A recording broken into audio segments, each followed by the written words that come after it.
Nggak harus ya? Obsesi itu tidak harus suatu wish, tidak harus suatu impian, tidak harus suatu harapan. Heeh. Obsesi juga bisa merupakan suatu ketakutan. Lambung itu adalah otak kedua kita, makanya ada namanya brain gut axis. Serotonin ya, kuncinya di sana dibanyakin. Bisa nggak itu dibantu selain obat lewat makanan, minuman?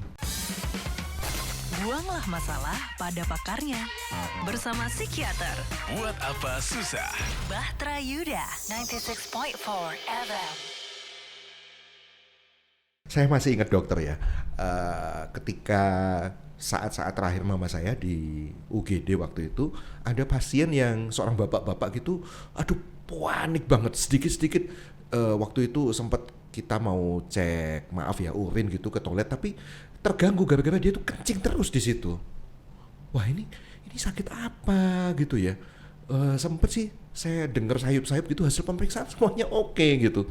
Ini kenapa dok? Apakah ada hubungannya dengan psikis atau gimana ya? Ya, jadi sebenarnya saya cukup sering mendapatkan kasus orang dengan gangguan cemas Hah. yang disertai dengan gejala sering kencing. Nah, itu istilahnya frequent micturition. Frequent itu kan sering ya. Micturition tuh pipis. Jadi pipis berulang kali yang sebenarnya itu karena kecemasan. Jadi itu suatu bentuk orang-orang dengan gangguan obsesi kompulsi sebenarnya. Jadi ketika dia terobsesi dengan sesuatu, dia lagi cemas memikirkan sesuatu, terobsesi dengannya dan nggak bisa ngilangin pikiran itu, maka untuk meredakan kecemasannya, dia berusaha meredakannya dengan cara pipis berulang kali. Jadi kompulsi, perbuatan yang berulang kali untuk meredakan kecemasan, kan namanya kompulsi ya. Nah kompulsinya dia berupa ke kamar mandi terus. Jadi saya juga pernah tuh dapat pasien kayak gitu, bahkan dia udah sampai, kalau malam itu pipis tuh bisa sampai 20 sampai 40 kali. Jadi sampai nggak bisa tidur orang yang jaga, karena tiap setengah jam 15 menit ke toilet terus. Bahkan sampai di toilet itu udah nggak ada pipisnya. Nah makanya Itu bisa. si bapak ini ya maaf ya di dalam dia emang kalau juga udah gak ada pipisnya, tapi kok dia selalu merasa terus dan dia bingung gimana nih ya menghentikannya gitu. Nah memang kita harus lihat dulu ya, orang-orang yang sering pipis tuh penyebabnya belum tentu pasti karena gangguan psikis ya. Anda harus ke urologi dulu, diperiksa dulu apakah ada gangguan. Misalnya pada orang-orang dengan gangguan prostat, itu juga sering kencing dan pipis seperti nggak tuntas kan. Terus kemudian orang-orang yang dengan diabetes mellitus, dengan gangguan kencing manis ya istilahnya, itu kan salah satu cirinya kan selain polidipsi, polifagi, poliuri, itu kan 3 gejala utama dari diabetes. Jadi banyak makan, banyak minum dan banyak pipis. Itu cirinya. Jadi orang yang sering pipis juga bisa dia mengalami diabetes. Jadi sebelum kita mendiagnosa itu gangguan kecemasan, ada lebih baiknya gitu kita periksakan segala. Periksa dulu, lab dulu, diabetesnya gimana? Apakah ada prostat nggak, pembesaran prostat nggak? Apakah ada infeksi saluran kemih nggak gitu? Macam-macam kan. Anda ke dokter dulu. Kalau memang ternyata semua hasilnya normal, maka berarti kemungkinan karena psikis. Gitu. Nah, saya beberapa kali itu mendapatkan pasien-pasien yang dengan gangguan cemas yang disertai dengan pipis berulang kali. Jadi sampai dia tuh nggak bisa tidur nyenyak karena ketika dia cemas dia akan pipis berulang kali. Tapi biasanya yang orang-orang dengan frequent micturition biasanya disertai gejala depresi dan juga cemasku. Iya. Tadi saya sempat mencatat dokter mengatakan terobsesi sesuatu. Saya jadi ingat bapak ini terobsesi apa ya? Enggak, saya pikir kan obsesi itu kan buat orang-orang yang maaf ya masih muda, yang masih punya banyak keinginan kayak gitu loh. Nggak harus ya. Obsesi itu tidak harus suatu wish, tidak harus suatu impian, tidak harus suatu harapan. Obsesi juga bisa merupakan suatu ketakutan. Contohnya takut gagal, takut nggak sukses, takut nanti kalau sakit, takut kalau nanti mati gimana, gitu. Akhirnya dia cemas, jadinya pipis berulang kali. Jadi itu kayak apa ya? Reaksi yang auto gitu ya dari tubuh ketika dia cemas gitu. Kalau kita bilang otomatis apa enggak, ya pasti otomatis. Kenapa? Karena nggak ada lah orang yang kepingin kena gangguan cemas, orang yang kepingin pipis berulang kali. Nggak ada ya orang yang kepingin kena gangguan mental. Iya. Di sini iya, saya perlu ngomong kenapa? Karena banyak orang awam yang mengira kalau ada orang yang kena gangguan mental itu salahnya dia sendiri, salahnya kamu nggak kuat, salahnya kamu nggak berpikir positif, itu dari kamu sendiri. Kalau kamu bisa mengubah pikiran menjadi positif, kamu nggak mungkin seperti itu. Ngomong gampang, ngomong gampang. Iya, Orang ini yang bener. mengalaminya nggak ada yang kepingin pipis terus, Iya, nggak ada yang kepingin nggak bisa tidur. Semua orang kepingin normal. Iya. Tapi kalau mereka mengalami itu, justru jangan dihakimi, justru ayo kita bantu. Iya. Biasanya omongnya halah gitu aja loh. Kok gitu kok kamu cemasin toh gitu. Kan hal sepele kayak gitu halah gitu. Ini makin memperparah sih kayak gitu ya omongan-omongan seperti itu ya. Oke, ternyata itu gangguan cemas yang manifestasinya bisa ke kencing. Ada juga dok yang ya mutah-mutah, maaf ya berulang kali. Jadi dipikir kayak gangguan MAH gitu. Bener. Sudah minum obat MAH itu dari yang termurah, yang obat bebas sampai yang obat apotik dengan resep dokter yang paling mahal gitu. Tapi kok sering berulang-ulang kambuh ya. MAH itu memang sih kambuh-kambuh terus, tapi ini kok kayaknya kok nggak ada efeknya gitu obat-obat itu gitu. Nah ini kenapa? Ya, jadi orang-orang yang dengan gangguan Cemas juga. lambung itu bisa terkait dengan gangguan mental, baik cemas maupun depresi. Ya, kenapa? Karena kita tuh memiliki 3 otak sebenarnya di dalam tubuh kita. Apa Kalau itu? teorinya loh ya, Satu. otak kepala. Ya, Yang kedua adalah lambung. Oh. Lambung itu adalah otak kedua kita. Makanya ada namanya brain gut axis. Oh. Brain gut, GUT ya tulisannya GUT. Kenapa dia axis. disebut otak? Karena serotonin neurotransmitternya itu mirip. Neurotransmitter yang ada di otak juga ada di Lambung. Contohnya serotonin, 90% serotonin itu produksinya di lambung justru. Oh. Hormon happy itu produksinya di lambung. Makanya kalau kita stres, serotonin kita akan turun. Hormon happy kita juga akan turun. Makanya akhirnya asam lambungnya naik. Jadi nggak enak Jadi lambungnya nggak enak. ya. Oke. Dan otak yang ketiga adalah jantung. Ini kayak Itu juga sentral. saling mempengaruhi. Kalau kita stres, maka nadi akan berdebar dengan cepat, tensi juga akan naik. Saya lagi dapat banyak pasien yang kalau ke rumah sakit ditensi, tensinya selalu tinggi. Tapi kalau di rumah tensinya normal. Di rumah tensinya 120/80. Tapi begitu ke rumah sakit diperiksa tensi bisa sampai 180. Itu kalau dites poligraf kebohongan kena itu. Tensinya kan tinggi. Oh iya. Loh, padahal karena dia cemas, dia Iya, stres. padahal cemas Dia gitu loh. ngeliat alat Bukan kedokteran aja bohong. udah cemas. Dia ngeliat dokter aja udah cemas. Betul. Iya, ngelihat warna putihnya gitu udah redek gak karuan ya. Ya. Oh, ternyata kayak gitu. Bisa juga itu gangguan. Ujung-ujungnya tuh kenapa cemas ternyata? Ya, ini bisa disebut otak ternyata lambung itu Otak ya. kedua. Otak Meskipun- kedua ya. Otak kedua. Jadi teorinya sekarang berkembang ke we have 3 brains in our system, yaitu tadi jantung, lambung, dan juga otak yang ada di kepala, yang beneran otak brain itu. Itu semua saling mempengaruhi sistem saraf otomatis kita, sistem saraf otonom. Makanya ada namanya sistem saraf simpatik ya. Jadi kita di dalam sistem saraf otonom kita itu ada 2. Sistem saraf simpatis dan sistem saraf parasimpatik. Ini teori kedokterannya. Tapi saya jelaskan sedikit bahwa kalau sistem saraf simpatik itu maka efeknya akan membuat kita seperti orang dikejar setan. Apa aja cirinya? Nadi akan cepat, tensi naik, kita nggak bisa tidur. Kemudian pupilnya itu cenderung midriasis, cenderung besar. Kemudian bulu roma bisa berdiri semua. Kemudian asam lambungnya juga akan naik ya. Kemudian nafsu makannya menurun, nggak nafsu makan.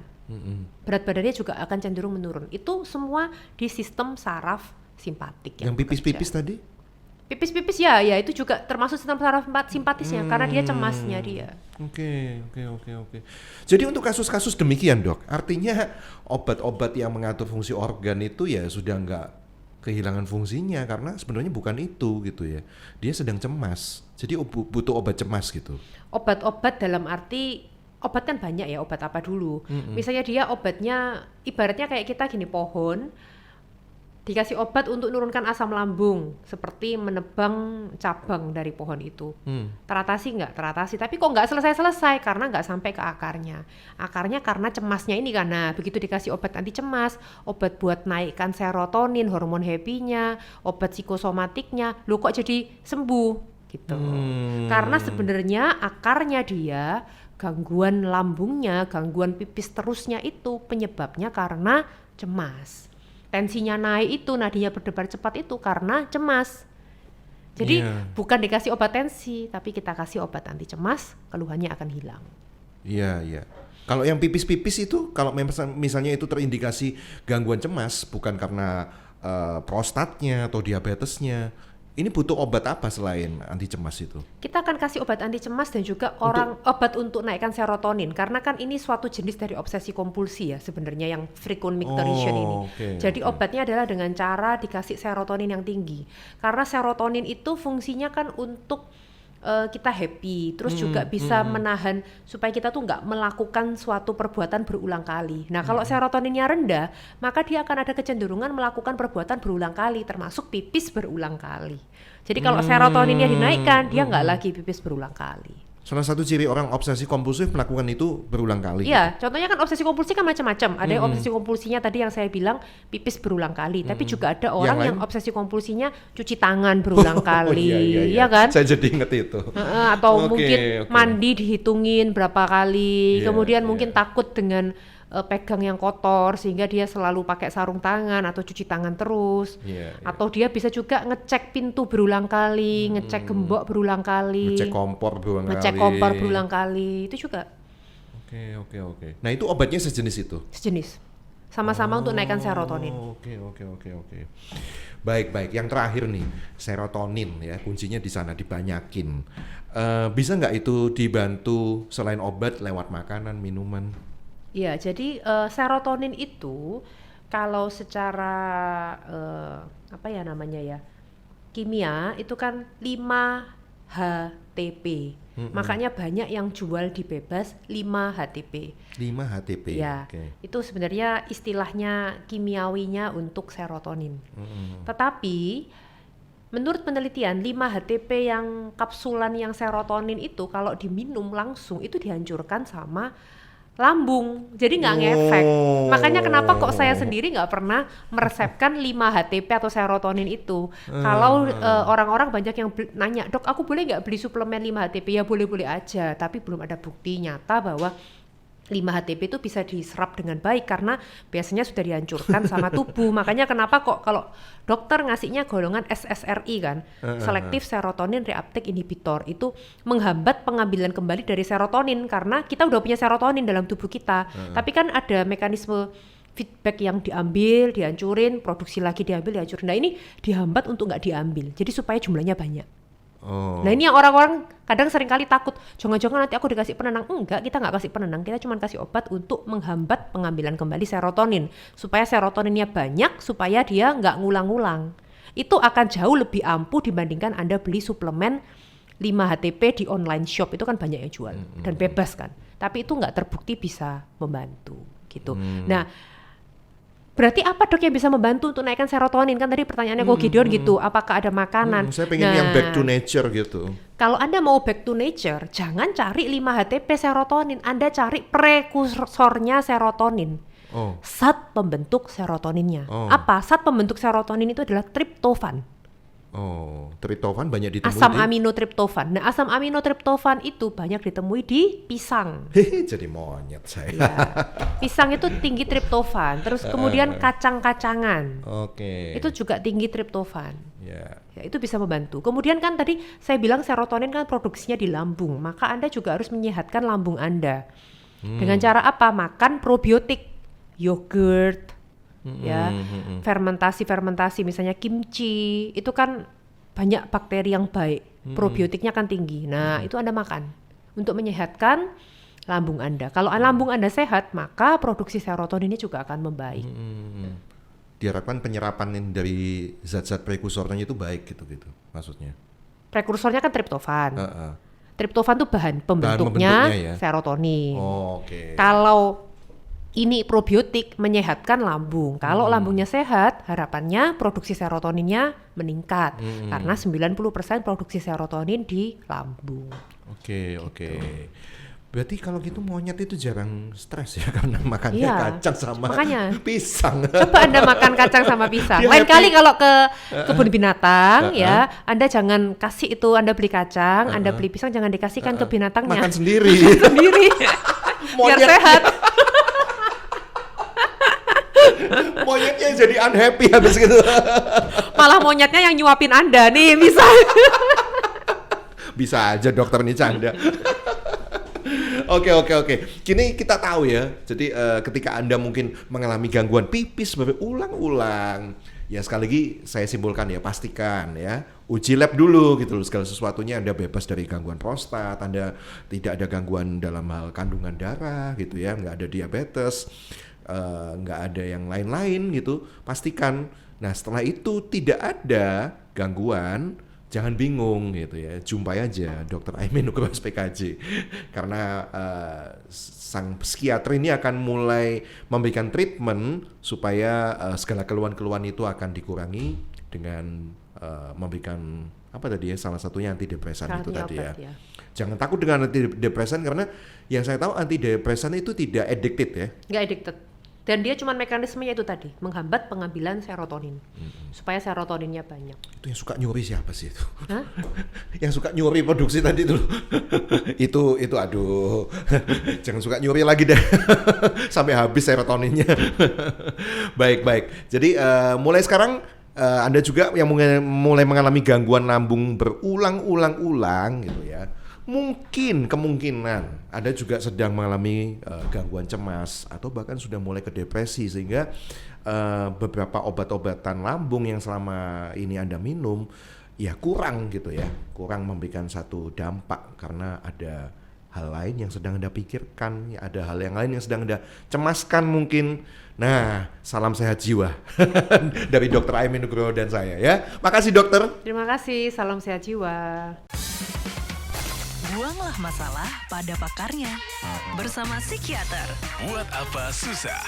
Bahtera Yuda 96.4 FM.